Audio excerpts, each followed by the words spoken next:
বলছে, প্রাণ খুলে এখন আমরা কথা বলতে পারি। কথা বলেন ঠিক কি না?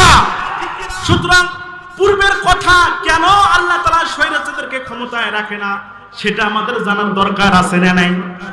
একটু কথা বলা লাগবে, আছে না নাই? আল্লাহ সেই জন্য বলছে অহংকার করো না, জমিনে দম্ভ করে মুই কি হন্যে এইভাবে চলাফেরা করা যাবে না।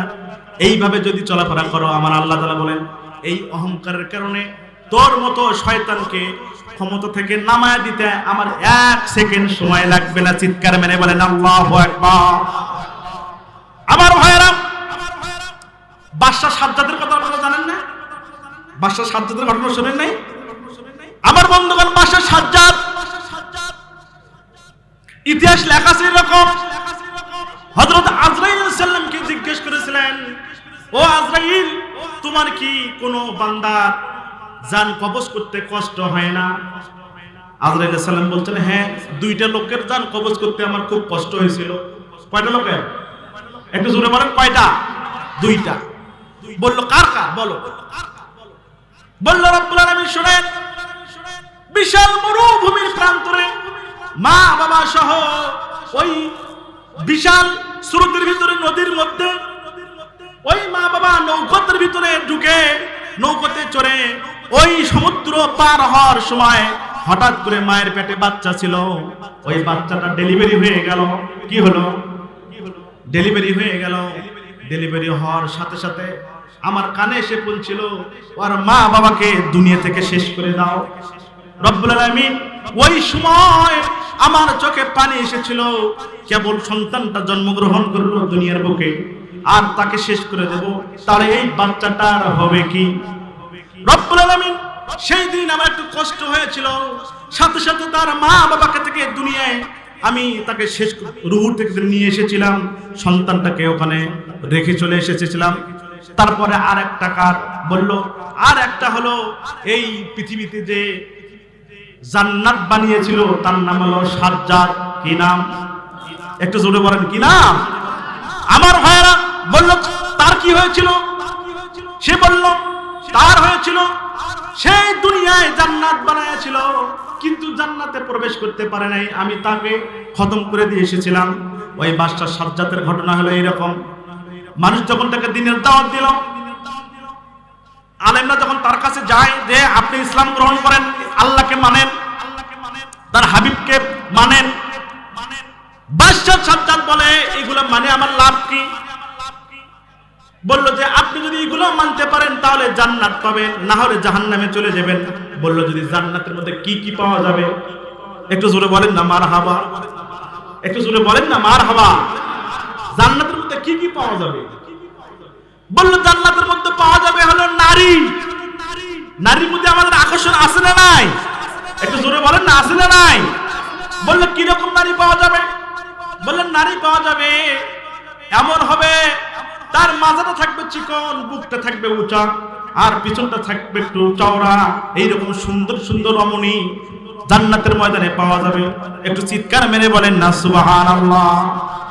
আমার ভাইরা, যুবকেরা, তরুণরা শোনো, আল্লাহ বলছেন কাওয়াইবা আতুরাকা, এই দুনিয়ার বুকে যদি তোমরা এইরকম এই বাংলাদেশি সুন্দরীদের পিছনে সময় নষ্ট না করে করে তোমাদের জীবনকে যদি শেষ না করো, হাসরের ময়দানে আল্লাহ তাআলা যুবতী মেয়েদেরকে এইরকম সুন্দরী মেয়ে আল্লাহ তাআলা তোমাদের মাঝে বিস্তার লাভ করাবেন। বলেন সুবহানাল্লাহ।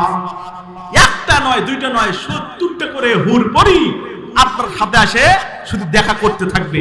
চিৎকার মেরে বলেন না সুবহানাল্লাহ। আমার ভাইরা, সাজ্জাদকে বলল যে সুন্দর সুন্দর নারী পাওয়া যাবে, তারপর কি পাওয়া যাবে? বলছে তারপর পাওয়া যাবে হলো দুধের নহর, মধুর শরবত। বলল তাই নাকি? বলল হ্যাঁ, আরো বিশাল কিছু, সেখানে কোনো গরম লাগবে না, ঠান্ডাও লাগবে না। এইরকম বর্ণনা শোনার পরে বাদশা সাজ্জাদ বলল ব্যাপার নাকি এটা? ব্যাপার নাকি? এটা কোনো ব্যাপার? সে করলো কি, ওই এলাকার যত লোক ছিল সবাইকে বলল আজ থেকে কারো বাড়িতে কোনো মধু রাখা যাবে না, কারো গাভীর দুধ কেউ খাইতে পারবে না, সবগুলো আমাকে এখানে পাঠিয়ে দাও।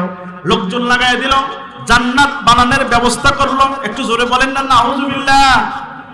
জান্নাত বানানোর ব্যবস্থা করলো, কিন্তু জান্নাত হয়ে গেল সুন্দরী কচি কচি মেয়েগুলো নিয়ে এসে জান্নাতের ভিতরে ঢুকাইলো। একটু জোরে বলেন না নাউজুবিল্লাহ। জান্নাতে যখন ঢুকাইলো, ঢুকন যখন শেষ, এবার জান্নাতে চলে যাবে, দুনিয়ার জান্নাতে প্রবেশ করবে। ইতিমধ্যেই আল্লাহ তাআলা অর্ডার করলেন, যাও ওই বাদশা সাজ্জাদের রূহটা আমার কাছে নিয়ে আসো। একটু চিৎকার মেরে বলেন আল্লাহু আকবার। আজরাইল এসে ঘোড়ার সামনে খাড়া হয়েছে। ঘোড়ার সামনে খাড়ার পরে ওই বাদশা সাজ্জাদ বলছে, তুমি কে? বলছে, আমি ফকির। আমি কি? একটু চিৎকার মেরে বলো না কি? বলছে, আমি ফকির। তুমি সময় কোথা থেকে এলে? বললো, আমাকে কিছু হাদিয়া দান করো।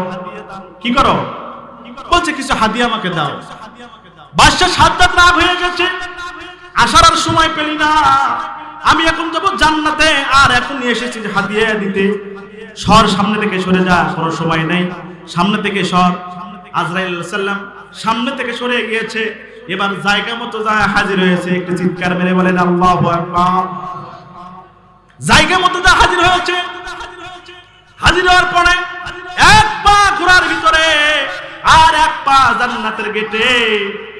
তাকায় দেখে ওই ফকির বেটা আবার সামনে এসে হাজির হয়েছে। একটু চিৎকার মেরে বলেন না আল্লাহু আকবার। ডাকতে বলছে, বেটা তোকে কোন থেকে তাড়াই দিলাম, আবার এখানে এসেছিস তার মানে? বললো যে, ভাই আমার একটু কথা শোনেন। বললো, কি কথা? বললো, আমি বা ভিক্ষে নেওয়ার জন্য আসি নাই। বললো, কি নেওয়ার জন্য এসেছো? বললো, এবার নিতে এসেছি তোমার জানটা। একটু চিৎকার মেরে বলেন আল্লাহু আকবার। বাদশা সাজ্জাদ ভয় পেয়ে গেছে। বলো কি তুমি? বললো, হ্যাঁ আমি আজরাইল, 1 মিনিট কোনো ছাড় হবে না। বললো, সামান্য একটু সময় দাও, শুধু জান্নাতে যাব আর আসবো।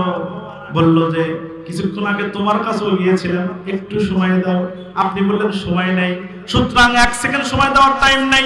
আল্লাহ বলেছে, তোর 1 পা ঘোড়ার উপরে থাকবে আর 1 পা জান্নাতের গেটে থাকবে। এই অবস্থায় তোর রূহটা নিয়ে যা, তোকে নাস্তা নাবুদ করে দেওয়া লাগবে। চিৎকার মেরে বলেন আল্লাহু আকবার।